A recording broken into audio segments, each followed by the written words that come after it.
GMERS કોલેજમાં fee વધારાને લઈને રાજકોટ આમ આદમી પાર્ટી દ્વારા કલેક્ટરને રજૂઆત કરવામાં આવી।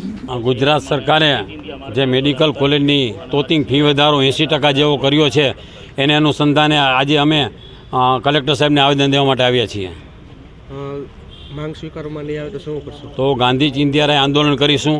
જે 3 લાખ ફી હતી એ અત્યારે 14 લાખે પહોંચી છે, 14 હતી અત્યારે 30એ પહોંચી છે અને ટોટલ 75 લાખ રૂપિયા જેવી આ લોકો ફી તોતિંગ વધારે છે। જે લોકોની આવક 4-5 લાખ રૂપિયા હોય એ ગરીબ અને મધ્યમ વર્ગના બાળકોને કેમ ડૉક્ટર બનાવી શકે?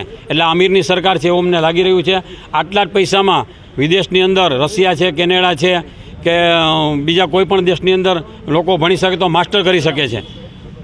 તો આટલી તોતિંગ ફી વધારો શા માટે? જો આ પાછી ફી ખેંચવામાં નહીં આવે તોતિંગ વધારો તો અમે ગાંધી ચિંધ્યારે આંદોલન કરીશું। ગરીબ માણસોના 4-5 લાખનો પગાર હોય અને 70-75 લાખ 30 લાખ રૂપિયા ક્યાંથી ખર્ચી શકે? 80%નો વધારો આ તદ્દન ગેરવ્યાજબી છે।